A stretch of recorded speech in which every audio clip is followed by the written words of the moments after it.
Hello, can you hear me? Excellent. I can't see any of you. This is awesome. I'd like to congratulate all of you for finding the secret talk. I feel like the Foo Fighters at South by Southwest, the secret show that no one knows about. Congratulations again. What I wanted to talk about is sort of an interesting question that I hear come up a lot, which is, why do people play massive multiplayer games alone? I mean, if you think about it, it's there in the title, right? The title of the genre is massively multiplayer games. It seems like people who aren't playing massively multiplayer games, say massively multiplayer, are missing the point somehow. They're like, it'd be like playing a first-person shooter game without picking up any guns, just throwing flowers at the bad guys or something. Is there something wrong with these people? Now, this is something I've been thinking about for a long time because, well, I've been making massively multiplayer games for a long time. I've also been talking about them, writing about them, thinking about them, playing them. And one of the things I like to point out is that I noticed a long time ago that even though everybody said that you should be playing massively multiplayer games with other people, I was always trying to find ways to play them by myself. So it's always something that I've seen as a play pattern inside of these spaces. Now, personally, a lot of people who follow me and have known me over the years know that I like to talk about various game design issues that sort of permeate the MMO sphere entirely, such as, should we have permadeath? The answer to that is no, by the way. Should we have virtual economies? Should they be sandboxes or theme parks? Are classes and levels destroying the genre? Well, one of the things that started showing up relatively recently, and I've certainly seen it on our boards, and I've started seeing it on the boards of our competitors, is people asking on our boards, can I solo in this game? Now, these are massively multiplayer message boards, right? And so they don't actually say it this nicely. They more along phrase it something like, do I have to really group up with a bunch of mouth-breathing, knuckle-dragging idiots in order to do the most basic, stupid, banal tasks in your stupid game? Yeah. Why is this an interesting question? This is an interesting question because the answer used to be, no, you can't solo. You have to play with other people. You really couldn't do much of anything in EverQuest unless you grouped up. If you tried to play UO solo, you'd be assassinated when you left the city gates. Shadowbane was a worthless game if you played solo. But since then, the answer has become yes. Right? Games like World of Warcraft and Free Realms and City Heroes, which I consider one of the principal games that did this early on, all took the stance that you should be able to play most of the game by yourself. Not all of the game. There's still stuff we reserve for groups, but you should be able to do a whole bunch of the game by yourself. And I think this is interesting because this is a full revolution of game design canon. It is something where we've all collectively changed our mind and said, whoa, we were wrong before. Now, there are still some zealots that say, hey, we make multiplayer games. And people who play multiplayer games by themselves are doing it wrong. And they sort of have this attitude that people who play by themselves are psychos or weirdos, he kept to himself. He didn't bug anybody and he freaked out. But one of the things that we have to keep in mind when we talk about the loners and think about the loners is that the loner is also a heroic archetype. Right? People don't imagine being a serial killer, but they certainly imagine being Batman or the Lone Ranger. And more to the point, if you really think about it, being a loner is an inherently social thing, right? You can't be a loner in a single-player game because you're not setting yourself apart from somebody. In order to be a loner, you basically have to have a group of people that you're being standoffish and kind of ignoring, right? So being a loner, there are people who want to sort of be the loner inside of the game environment because, well, to them, that is part of the heroic fantasy. Anyway, I don't want people to think for a second that we should be making just solely massively single-player games. At the end of the day, our unique selling proposition is still social. It's still massive. It's the things that we do well. Raids are what WoW does that you can't do inside of, say, a Baldur's Gate or a Diablo or one of these single-player or lightly multiplayer RPGs. Similarly, EVE Online. There's a whole bunch of things that you can do in a space game if you don't have to worry about the massive technical problems and social problems that being a massively multiplayer games bring to the fore. But this is what excites the imagination, right? This is the stuff that gets in Slashdot and Wired Magazine, the really big epic fights. That's what the genre does really well, and we have to embrace that. Similarly, the City Siege games, like your Dark Age of Camelot, your Warhammer, your Shadowbane, these are things that excite the imagination about the possibility of the genre. The idea that there are lots of people that are somehow working together or working against each other for a common cause. And these are our unique selling proposition, and we have to concentrate on this stuff because in order to get this stuff to work, we have to kind of back off on this stuff. We have to back off on the cloth sims and on the animations and on the getting every lock of hair exactly perfect. We will never be able to do as good with, for example, our avatar art as the guys who are only drawing 2 avatars. We will never do as good as the guys doing environments when they only have to, design an environment the size of a Pizza Hut and we're trying to make, an entire continent run in our engine. We have to rest our unique selling proposition. So how do people who solo, people who play by themselves, people who are loners fit into this? So it's worth just thinking about, and I think it's worth thinking about what we could consider one of the original massively multiplayer environments, which is the city.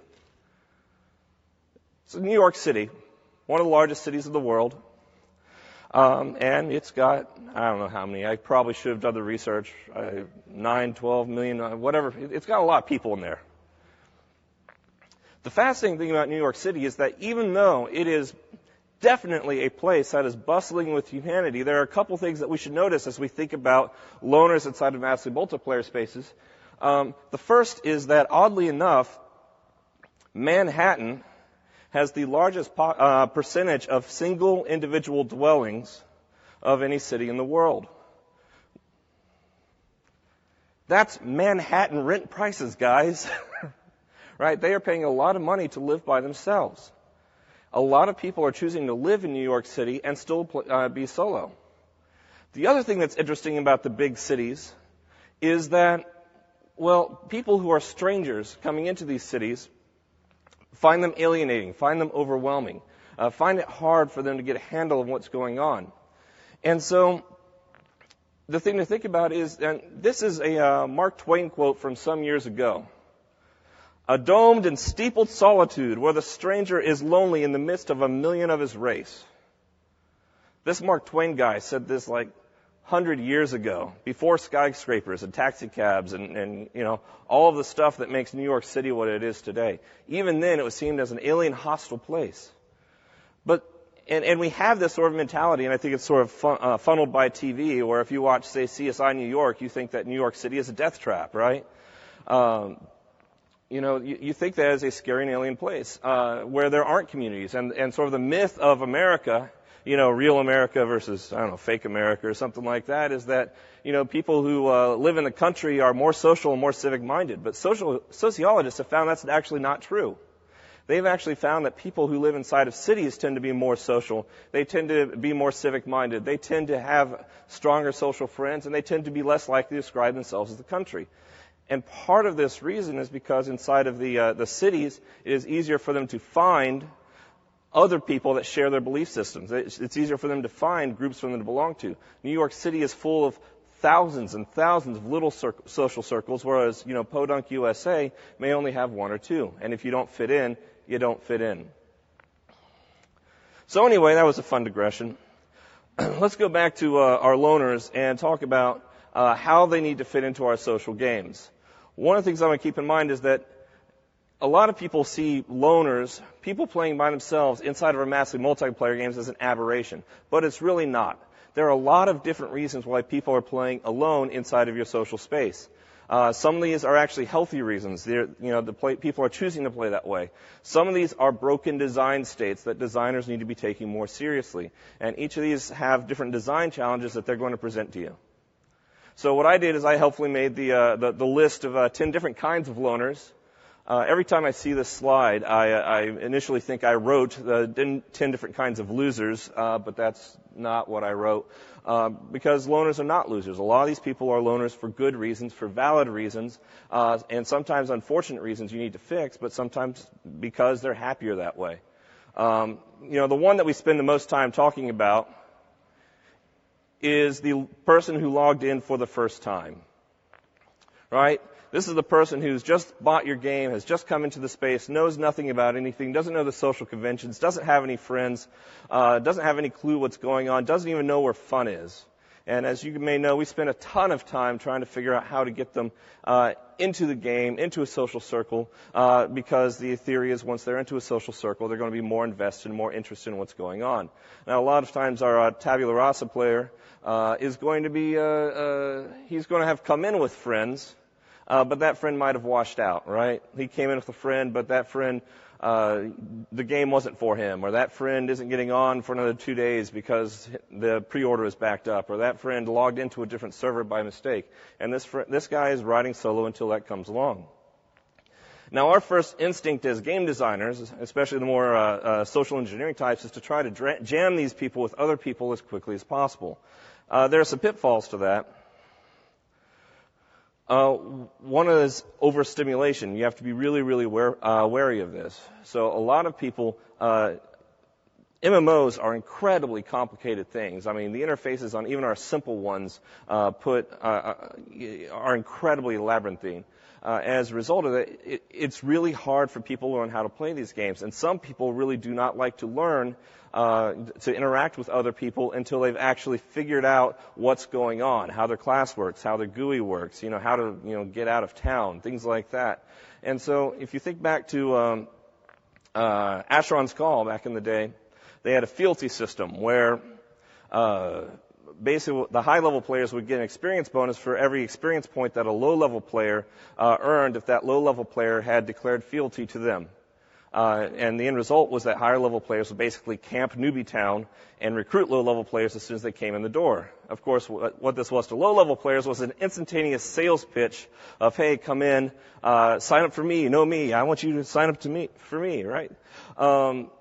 A lot of people, and Sherry Grainer-Ray, who is one of the experts on women in game design, points out that's a lot of women players in particular don't like to learn with any social pressure. They want actually to be able to get a handle on the game before having this kind of pressure put on them to prove that they're good, to prove that they're wrong, to prove that they have skills. They would actually rather learn in a vacuum. And then sort of once they're ready to join a social group, once they feel they have their footing, then actually start looking for the social circles. And so as you as the designer, you want to encourage them to get into social circles, but you have to also leave them some space so that they can actually get a handle on things.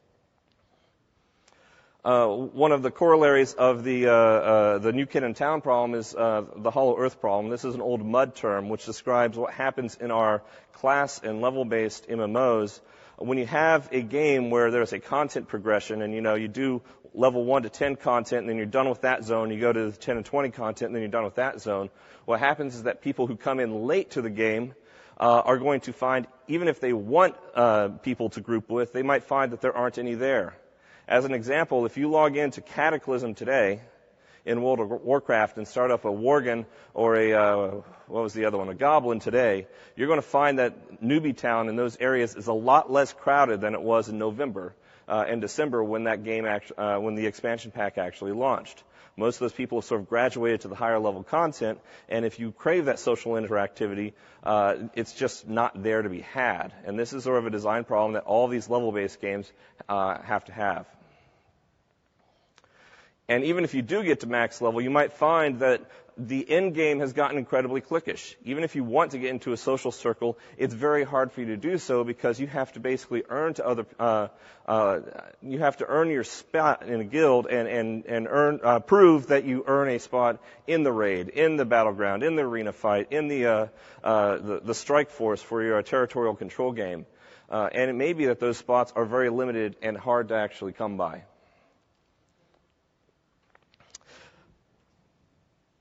The second group is probably the group that I most like. They basically see other people as a tragedy, right?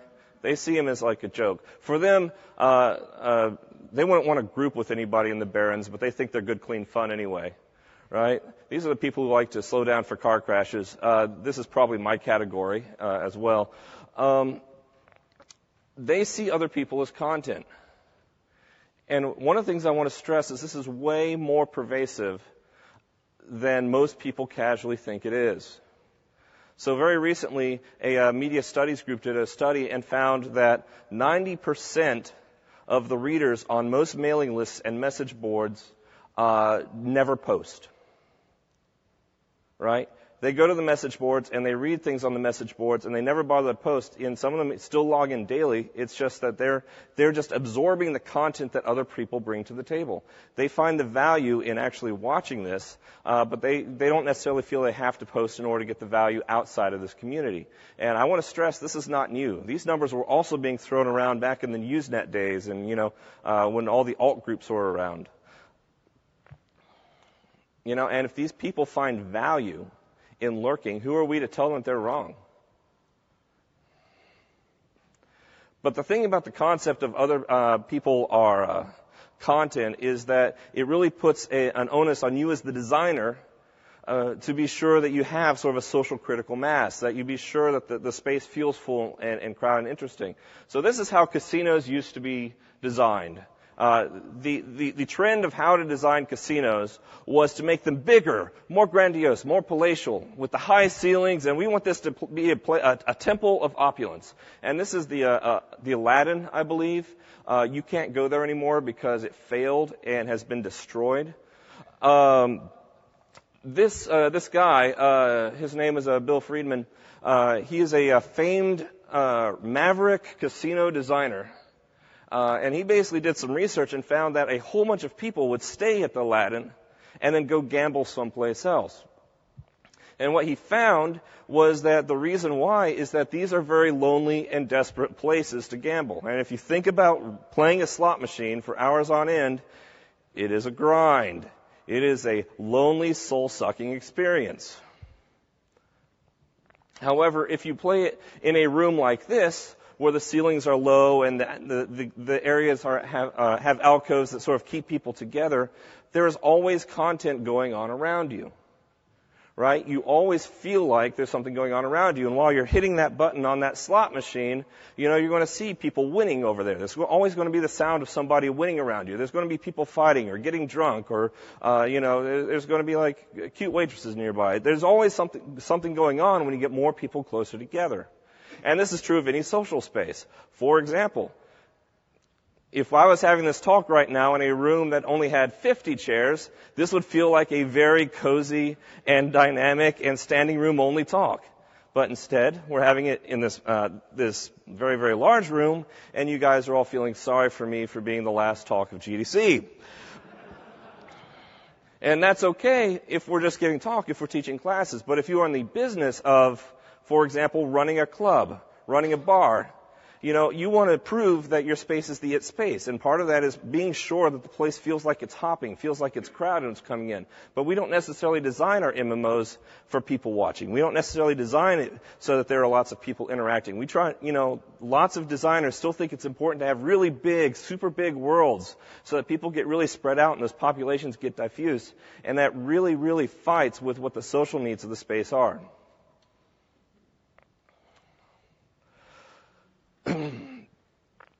Now, sometimes your new kid in town comes in and it's famously said that all babies are born sociopaths. They don't know anything about anything. They don't know what's right or wrong, and they have to be taught that by their parents, by their teacher, by their clergy, by their Boy Scout troop, whatever.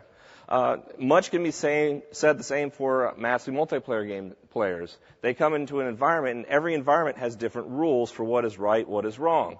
So, for example, what's correct in Quake is different than what's correct in Ultima Online, which is different than the social mores of World of Warcraft. And this can even be different per server. What's acceptable on a role-playing server is completely different than what's acceptable on a PvP server. And most of this is based on social convention. Now, players have to learn these rules in order to fit in, and most people will actually try to. Sometimes they don't want to. Sometimes they don't bother to learn. Sometimes it's funny, right? So if you ever want to kill an entire weekend, you can go to lamebook.com and see about the people who just do not understand what is appropriate or inappropriate to post on Facebook. And on Facebook, that's funny because you actually have control over your social circle. But in MMO, you don't necessarily have control over your social circle. It's a wide open landscape. And as a result of this, the power shifts. and the people who are sociopaths can actually do the griefing. Now, Ralph Koster, who's sitting right over there, said this some time ago on his blog, where he pointed out that basically the more indirect your communication is with the people that you're talking to, the more anonymous you come, the less inhibited that you are in your social behavior.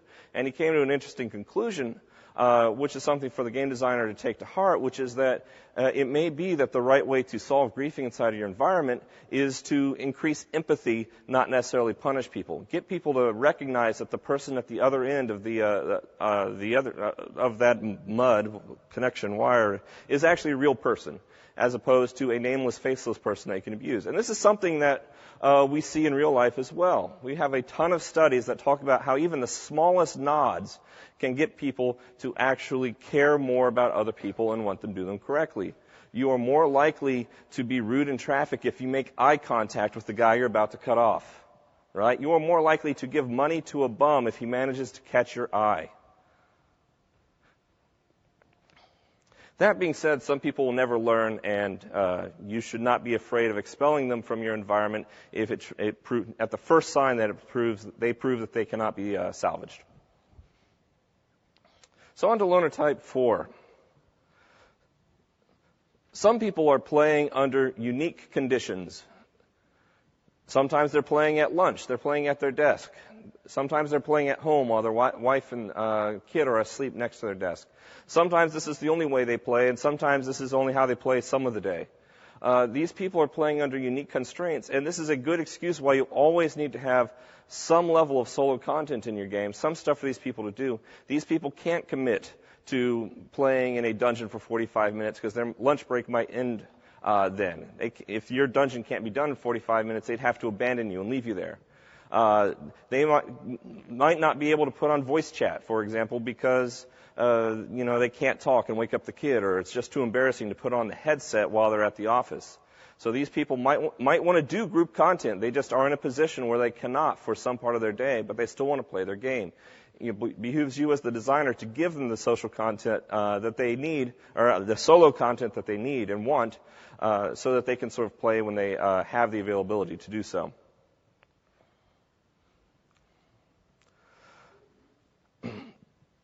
Good news. We're hitting the mass market, and we're hitting the mass market in a big way. The bad news is that does not mean that we get to stop making games for pimply-faced nerds and other people that just want to keep to themselves. If you get the mass market, well, depending on what study you choose to believe, between 25 and 50% of the general population is considered introverts. You're still going to be getting a whole lot of people who would prefer to keep to themselves, or even if they do want to group up with other people, would rather not be the ones who initiate the contact, for whom talking to the pretty girl at the end of the bar is scary and terrifying to them, right? And in fact, despite the fact that playing video games is bigger than it's ever been in the history of time, according to the Center for Disease Control, and yes, the fact that the CDC is doing studies on gaming should tell you what the government thinks about our industry in general. Studies of the CDC have shown that gamers are still more likely to be introverted, right? And there are some dangers. They've also, like other studies, have shown that introverts are more likely to be depressed and more likely to have social problems, clearly. But they also found that the people who play these games actually see video games, online video games, MMOs, social games, as a way of getting sort of the social food that they need, right? The social play that they need. They see it as sort of a surrogate for social interactions inside the real world. For them, it's easier to have these interactions inside the game. And that's okay. In that respect, we're actually doing a service to these people. But at the same time, we have to keep in mind what our mechanics are forcing these people to do. Even if I'm an introvert inside of your game space, that does not mean I want to go out and recruit people. Don't make me. I do not want to ask 30 strangers if they want to help me kill something in Vampire Wars. Why? I'm an introvert. I don't like asking people for anything.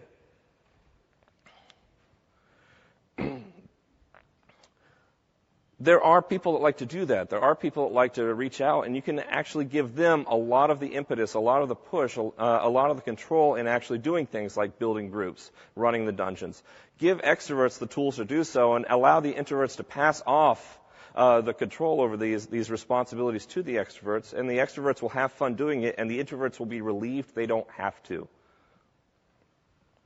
Even little things like if I'm an introvert and I want to find a guild, give me a way to advertise passively. Give me a way that I can reach out to people in a way that it doesn't feel like I'm rejected if I don't succeed.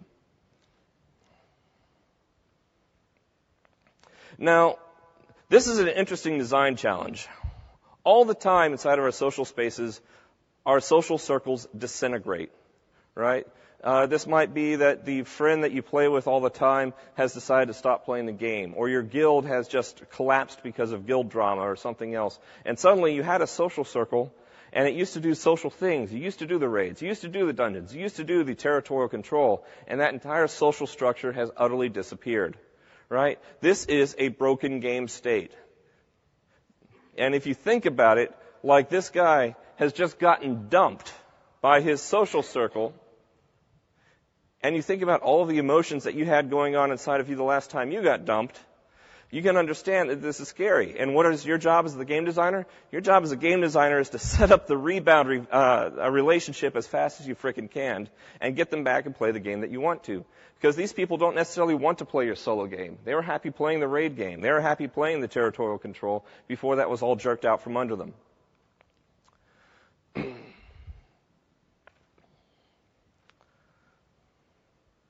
One of the things that our games don't do well enough is have redundant social groups.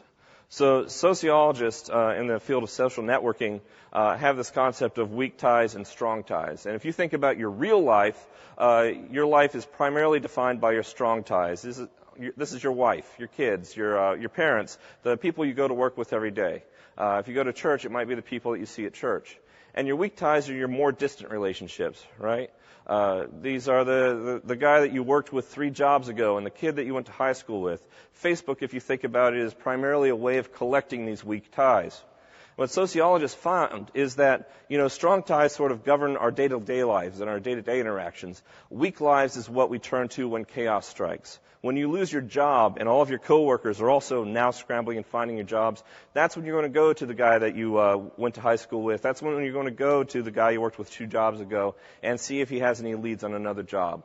That sort of, these weak ties act as sort of a social safety net for individuals that allow them to actually get into the next thing.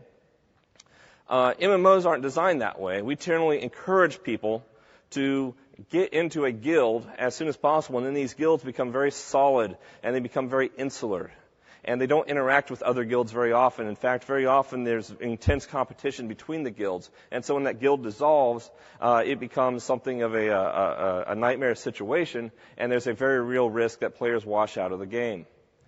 I don't have the answer for this, but this seems like a great place for an enterprising designer to find a solution that we can all steal.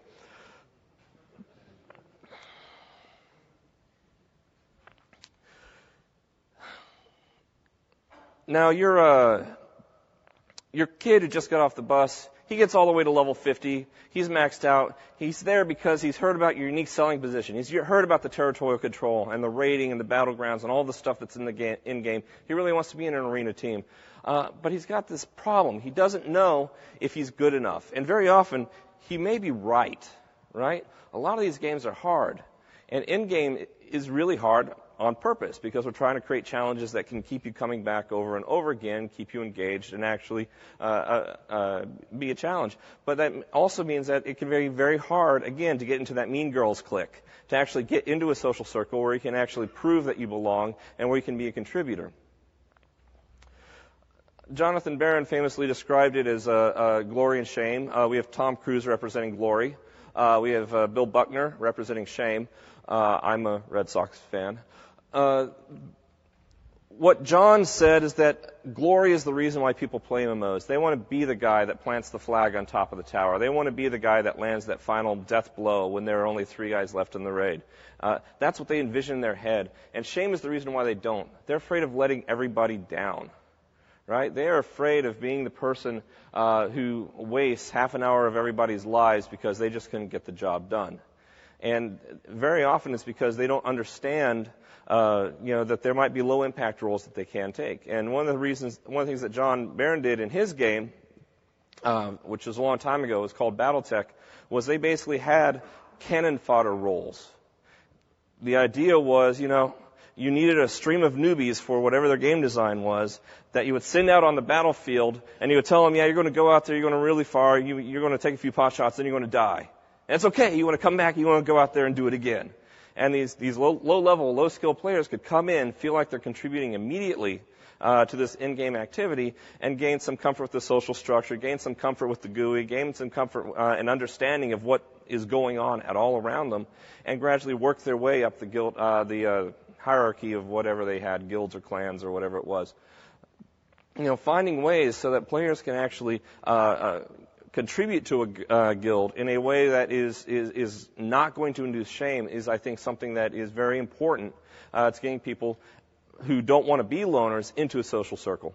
And, one of those things to keep in mind is to keep in mind how hard it is to actually learn how to play some of these roles. Who here has ever played a tank?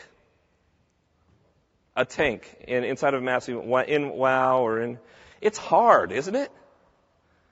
And it's a binary switch. You either know how to do it or you don't. And when you don't, there is a lot of death, and there is a lot of carnage, and there is a lot of people who are really, really mad at you because you suck and you're terrible. Right? You learning how to tank is asking 4 other people to die over and over and over again until you can figure this shit out. That is an enormous social pressure. And it's an incredible barrier for getting good tanks inside of your Trinity-based role-playing game. Some people just want to play by themselves, and not all the time. I actually used to play Star Wars Galaxies. I was a master crafter. My biggest pet peeve for that game was that I couldn't I couldn't log into my account without people bugging me for pants.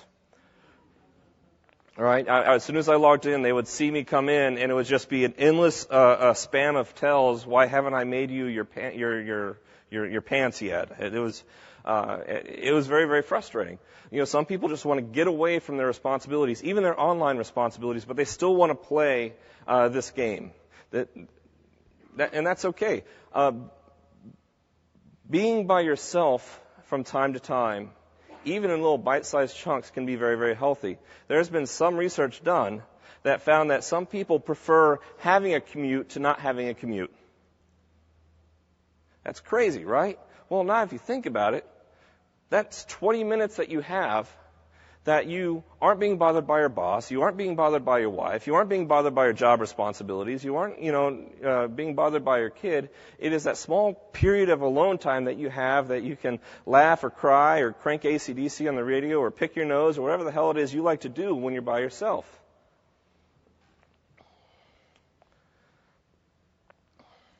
And so giving people a way to play alone, giving people a way to escape, to jump to alts, to do other things, is something that I think is actually very valuable and something that I think that people sometimes understate the value of. And some people are loners because, well, they think that other people are idiots. I admit being somewhat sympathetic to this point of view. But these people, they may even like the idea of taking part of the raids, but I was in a raid once. It took us 45 minutes to actually get everybody in the same place and get started and get going and whatnot. If these people, this is a possibly slightly broken player state. If they want to raid, you want to get them in there, and you need to find ways to knock down these social barriers so that they can actually get into the game.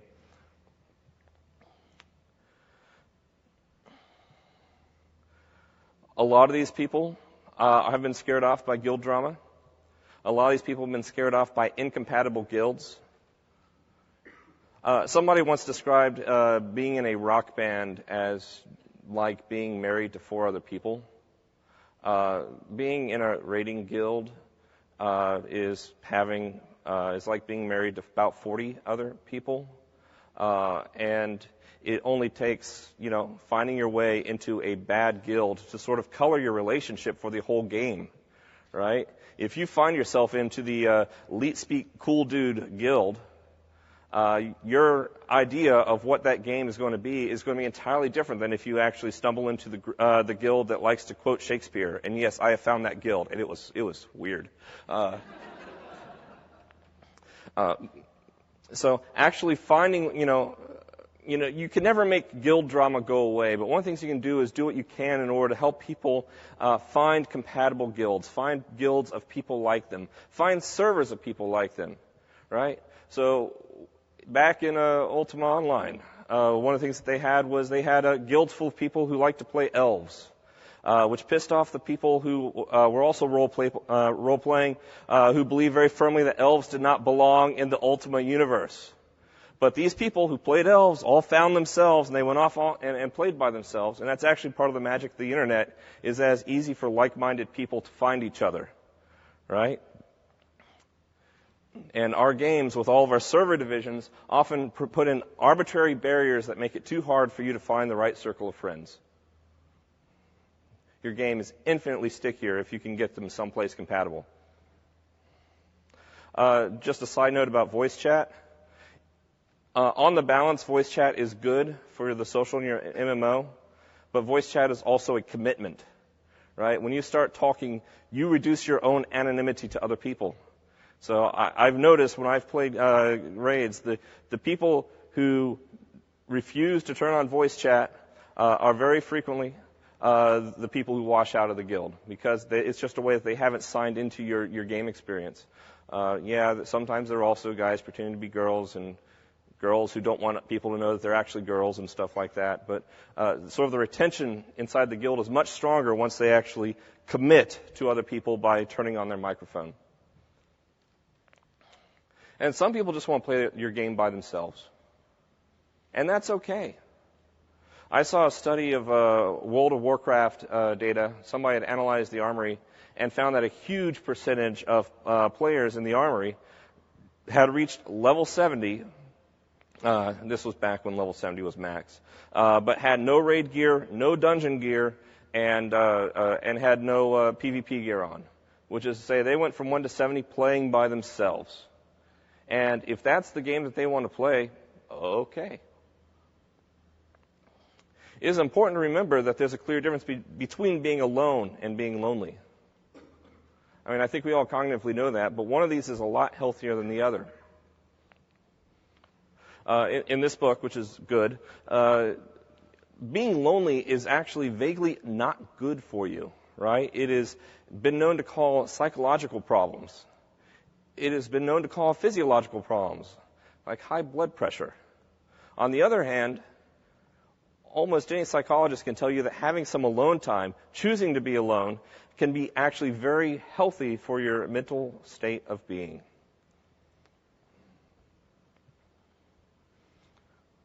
I found this interesting. This is Habbo Hotel did some research on the kind of people that play their games. 19% of them is in a group that they classify as the loner. Now, I don't know if you're familiar with Habbo Hotel, but at the time that these metrics were done, Habbo Hotel was a purely social game.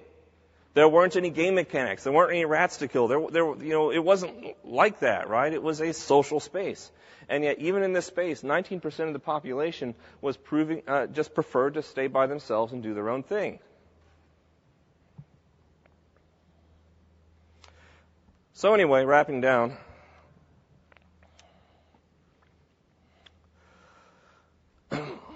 One of the things I think that you should all take away is that even if we posit, which I think is important that we do, that the in-game stuff, the massive stuff inside of our games is the unique selling proposition and is the stuff that we should polish and really deliver, and really, that's what we need to compete with each other on, and that's what we need to compete against the single players on. Alone is the default state of the massively multiplayer. And this is, both on the macro level of the first time they log in, they're alone. And they're alone until they actually find a social circle to run with. And even once they do that, every day that they log in, they are alone until they actually find someone to run their dungeon with, until they find somebody to get in a battleground with. And the game needs to understand that and recognize that and offer them the single-player gameplay, the solo gameplay that can act as the backbone of their experience, even if they want to socialize. Consider the bar. This is probably one of the oldest multiplayer environments in human history. Bars have now become incredibly sophisticated in offering excuses for you to come to their bars and interact with other people. Speed dating, book clubs, Super Bowl watch parties. They don't force you to take part in these activities.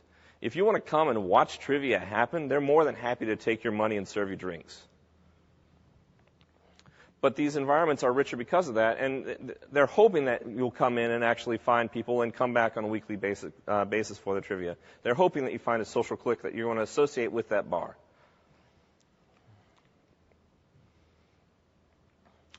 We build little communities, and it's very important that we do that. We're trying to create strong social ties. We're trying to find the extroverts and the evangelists that can actually encourage people to come into this game space. We want our gameplay to be richer because other people are there. But one of the things that we have to acknowledge as massive multiplayer designers is that our magic, our secret sauce, this stuff, the raids, this is hardcore stuff. This is hardcore gameplay. Even a basic raid is incredibly hard for players to grasp and get comfortable with. You know, this gameplay in EVE is hardcore gameplay.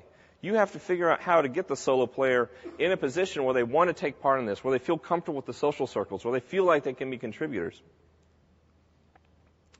You know, this, crazy hardcore, and man, I hope you have a good machine to run most of these games, because, you know, it is an entirely different game than what you're going to learn when you play solo. And that's okay. You just have to figure out how to walk people to the conclusion that playing these games is okay. You know, people start any game that they play as casual. And this is true of whether or not it's Bejeweled or Puzzle Pirates or you know, World of Warcraft and Star Wars The Old Republic. They start casual and uncommitted to your game space. And as they do, they get more and more deeper into the game. They're going to get closer and closer to the hardcore experience as they... And the different activities inside these games are going to be tailored more and more to these different people. You notice that in the massive multiplayer chart that has this progression of what's going on inside the game, it becomes more and more about grouping. And it becomes more and more about coaxing people out of their loner shell and getting them into these higher level in-game experiences.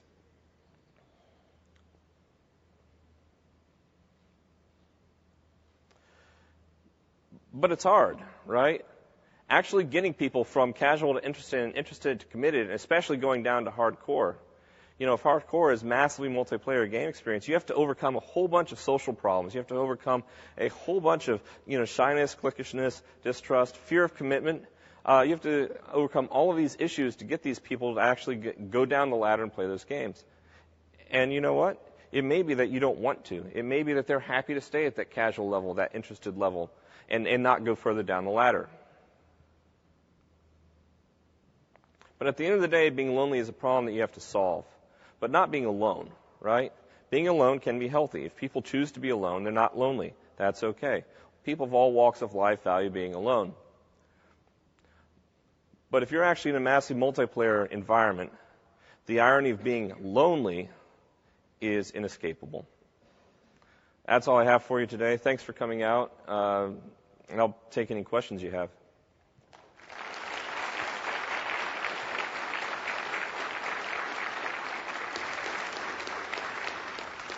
Any questions at all? There's a microphone back there, I think.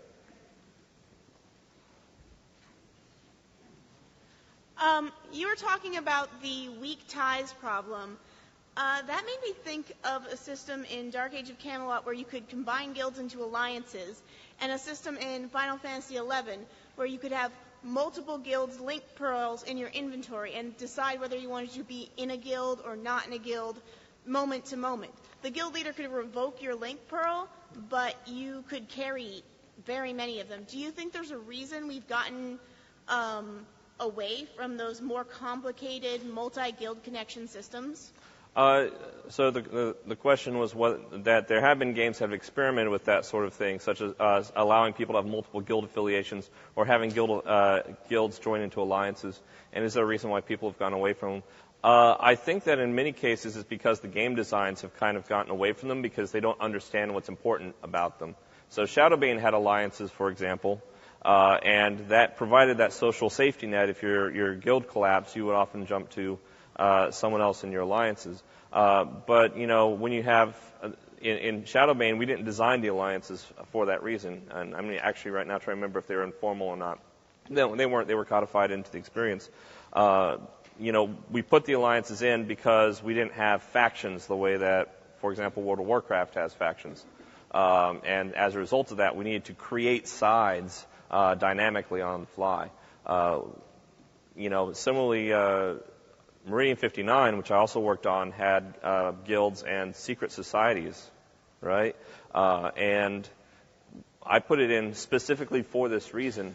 But the secret society was kind of weird, and you couldn't really do anything with the secret society because then it wasn't a secret anymore. And, more to the point, one of the things I've seen talked about is having 2 guild affiliations. That presents a, really simple GUI issues like, okay, how do you send tell to your second guild, right? How do you interface with both guilds?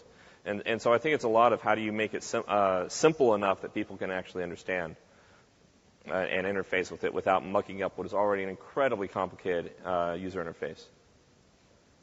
Thanks. Any more questions? We have one more question. This may be simple, this may be not.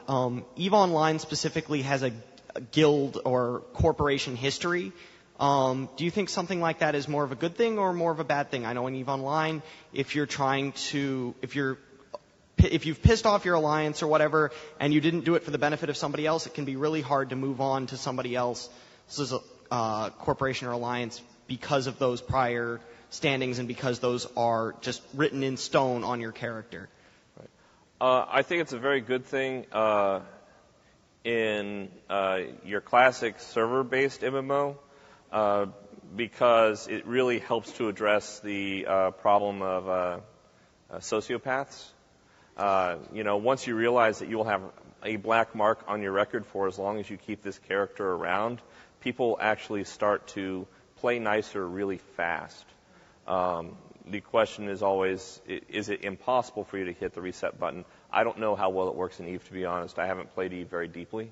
But cautiously, I'm in favor of people having a history to deal with the problem of sociopathy. Brian? So, not so much a question, but a comment. I think one of the issues when we start talking about soloing versus grouping, especially reading the blogs, there tends to be people that fall into each category. One of the big issues about people who like to group is, they feel like that the pendulum has kind of swung toward the soloers. I know personally in one game I play with my girlfriend, and it annoys me to no end when I go do the signature quest, and, oh, no, sorry, it's solo only. You have to break your group. And I think, that's one of the things that a lot of people who like to group find annoying, where, our games kind of really so much catered to the solo that it becomes, well, the default assumption is obviously people are going to solo. So especially when we want to tell a story, we're going to do the feature quest that, we have to go through solo. And especially if you've built a character where I'm going to, especially when I play my girlfriend, I'm always going to be playing with her. So I build a character so that we kind of build our strengths and weaknesses together. Now all of a sudden we have to separate. Now we feel like, incomplete, and it gets really frustrating. Yeah. So the answer I would give to that is that splitting groups is almost always bad. You don't want to force people to play solo because even if you ascribe to the fact that people should be able to solo most of the time, there is such social pressure regarding getting a group together, getting the group on the same step of the quest, getting the group started at the same time on the same step of the instance, and everyone having the quest before they get in the door. Doing any group content's really hard. So anytime you make them break off from each other, you risk them getting their experiences out of sync again, and you increase the chance that they won't form back together again. Do I think that it's bad to have solo-only content? No, I think that having solo-only content's okay. I just think you have to be wary of if you put it on the critical path that a group might run into and therefore be forced to splinter. Some designs, it might be unavoidable. Anybody have anything? We have another question. So how do you feel the random dungeon finder, which basically lets you come together as a loner with potentially other loners and break apart? Do you think it helps that, or do you think it just makes it more okay to be a loner in the game? I think that it creates some very odd behavior. I think it has many good points. I think one of the problems that I have with the Dungeon Finder is that it creates a very odd sense of lack of empathy for the other people in your group, because you know that you'll never see them again. Before you had the cross-server stuff, you knew if you pissed off the tank, if you needed another pug tank, that there weren't enough pug tanks to go around, and so you really didn't want to piss this guy off. But now people feel like they can be jerks to their tanks with impunity. I also think that it also makes the strong tie, weak tie problem worse, because, again, a lot of times if your guild would fall apart, you would say, hey, I did some dungeons with this guy. He was fairly competent. Maybe his guild doesn't suck. And now you don't have that sort of social network that's sort of in the background. That being said, playing as the experience of the loner who likes to run pugs, and because I played healers mostly and am therefore high valued, man, it's a lot easier to get groups. And so if you can put up with that psychology, it might be the right decision for your game. Anything else? I'd like to thank you for coming to this talk, and thanks for coming to GDC, and I guess we'll see everybody next year. Everybody should have a white piece of paper. If you could just pick them up and circle the word excellent and give them to the person by the door. Thank you very much.